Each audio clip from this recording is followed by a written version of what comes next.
Assalamualaikum warahmatullahi wabarakatuh. Kami dari kelompok 1 ingin mempresentasikan hasil kelompok kami yang beranggotakan saya Isra Fuani, selanjutnya Elsita Yulidia Fitri, dan selanjutnya Jasa Liza Ramadan, dan selanjutnya Andara Saputri, dan selanjutnya Sofia. Baik, di sini kami akan menjelaskan perbandingan dua jurnal yang menganalisis kandungan proksimat. Jurnal yang pertama yaitu menentukan komposisi proksimat pada jagung lokal, dan jurnal yang kedua mengenai komposisi proksimat, karakteristik asam lemak, profil asam amino, dan kandungan pada ikan. Baik, di sini saya akan menjelaskan tentang analisis proksimat. Analisis proksimat adalah metode analisis kimia yang digunakan untuk menentukan kandungan utama dari suatu bahan pangan, termasuk kadar air, protein, lemak, karbohidrat, dan abu. Metode ini pertama kali diperkenalkan pada abad ke-19 dan telah menjadi standar dalam penelitian kualitas pada bahan pangan.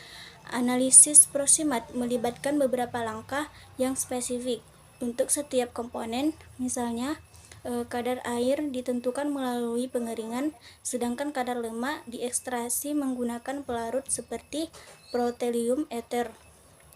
Kadar abu yang mencerminkan kandungan mineral diukur dengan membakar sampel pada suhu tinggi. Hasil dari analisis ini sangat berguna dalam berbagai konteks, termasuk pengembangan produk pangan dan penelitian nutrisi.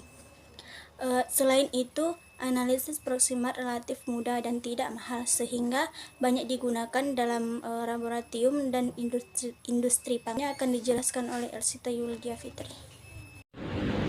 Baik, di sini saya akan menjelaskan analisis apa yang digunakan pada analisis proksimat, di mana diantaranya ada analisis proksimat, analisis asam lemak, analisis mineral, serta analisis asam amino.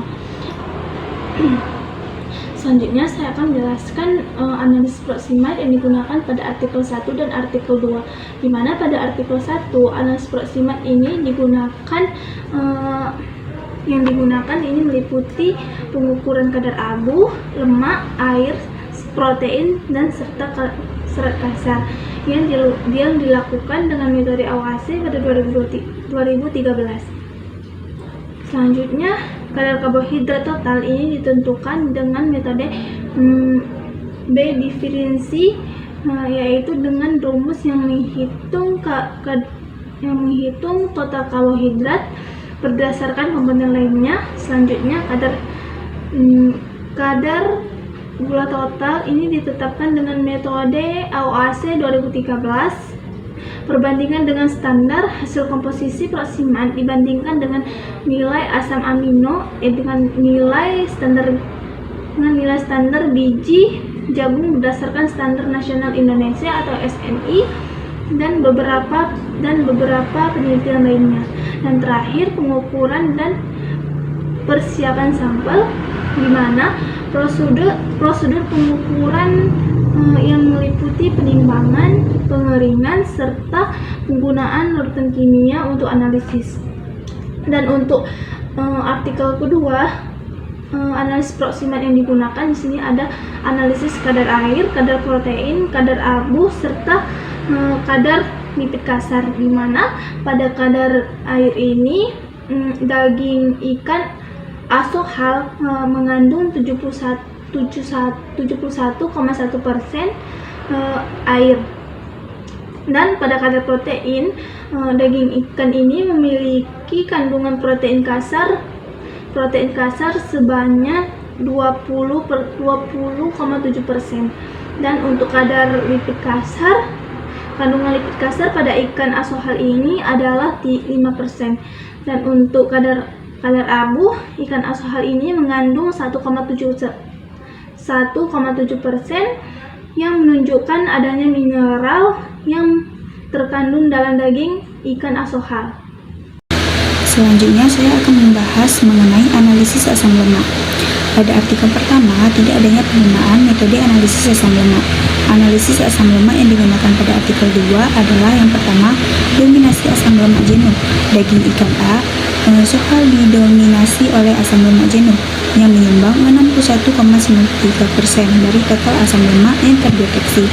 Asam lemak jenuh yang paling umum adalah palmitat yang mencapai 40,35%. Yang kedua, ada asam lemak tak jenuh. Asam lemak tak jenuh tunggal atau MUFA dan asam lemak tak jenuh ganda atau PUFA masing-masing menyumbang 22,59% dan 15,48% dari total asam lemak. Asam lemak N3 dan N6 PUFA memiliki peran penting dalam kesehatan termasuk pengurangan risiko penyakit kardiovaskular. Yang ketiga, ada asam lemak ganjil. Ditemukan juga asam lemak ganjil seperti asam heptadecanoat dan asam heptadecanoa yang masing-masing menyumbang 1,62% dan 1,45% dari total asam lemak, dan asam lemak ini telah dikaitkan dengan peningkatan efisiensi insulin dan penurunan risiko diabetes tipe 2. Kemudian saya akan membahas tentang analisis mineral. Analisis mineral pada artikel pertama, yaitu yang pertama ada kadar abu.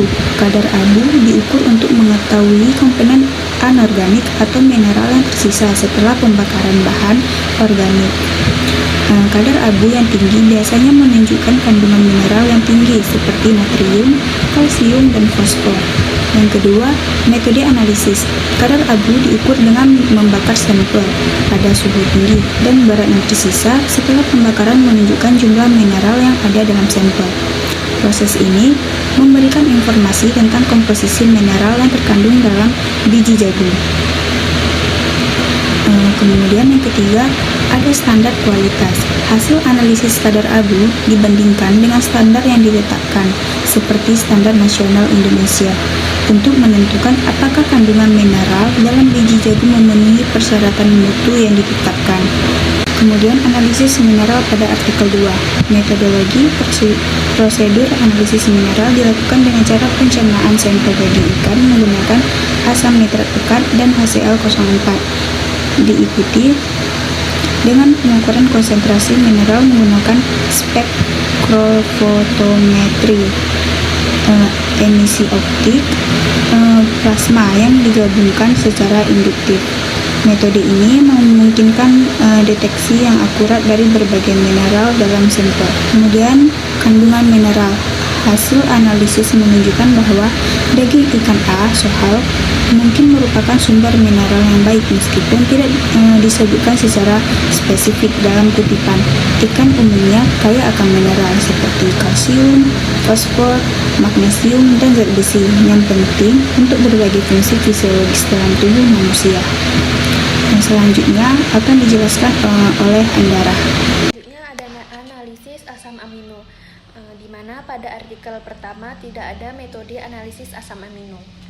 Berikut adalah asam amino yang pada artikel kedua. Jumlah asam amino daging ikan A, sohal mengandung total 17 asam amino yang terdiri dari 8 asam amino esensial dan 9 asam amino non-esensial. Yang kedua itu ada asam amino esensial, di mana lisin adalah EAA yang paling umum ditemukan dengan konsentrasi 64,49 mg per gram protein kasar. EAA lainnya juga teridentifikasi dan total EAA dalam protein daging ikan mencapai 375,47 mg per gram protein kasar yang melebihi nilai yang direkomendasikan oleh FAO untuk orang dewasa. Ketiga itu ada asam amino non-esensial, di mana asam glutamat adalah NEAA yang dominan dalam daging ikan ini, diikuti oleh asam asparat. Dominan asam glutamat menunjukkan potensi daging ikan sebagai sumber protein yang baik. Selanjutnya itu ada perbandingan artikel, di mana persamaan itu kedua artikel menggunakan metode yang sama, yaitu berbasis AOAC. Kedua artikel berfokus pada metode analisis proximat dengan penentuan komposisi kimia pada buah jagung dan ikan A, sohal. Kedua artikel mempunyai tujuan yang sama, yaitu perbandingan hasil kandungan zat dengan teknik laboratorium. Perbedaannya itu, artikel pertama menganalisis kandungan yang terdapat pada buah jagung, sedangkan artikel kedua menganalisis kandungan pada daging ikan asohal. Metode yang digunakan pada artikel kedua lebih kompleks dibandingkan artikel pertama. Dari kedua artikel kedua merupakan artikel yang bisa dikatakan valid karena artikel kedua menganalisis kandungan dengan banyak metode. Nah, selanjutnya akan dijelaskan oleh Sofia. Baiklah, selanjutnya saya akan melanjutkan tentang perbandingan artikel. Yang selanjutnya itu ada tentang kelebihan pada artikel. Pada artikel pertama, analisis proksimat yang dilakukan sangat komprehensif, sedangkan pada artikel kedua, analisis asam amino dan asam lemak yang kompleks. Yang berikutnya, tentang kekurangan pada artikel. Pada artikel pertama, tidak adanya pembahasan mengenai asam amino. Sedangkan pada artikel kedua, keterbatasan metodologi yang digunakan dalam penelitian yang tidak dijelaskan secara rinci. Jadi, dari kedua artikel dapat disimpulkan bahwa kedua artikel memberikan informasi terkait kandungan gizi dari jagung dan ikan asoha. Namun, dari kedua artikel jurnal tersebut memiliki beberapa kekurangan yang mesti diperbaiki, yaitu dengan memperbanyak metodologi serta melakukan perbandingan dengan penelitian terdahulu agar artikel dapat berguna untuk baca. Mungkin sekian dari saya. Terima kasih.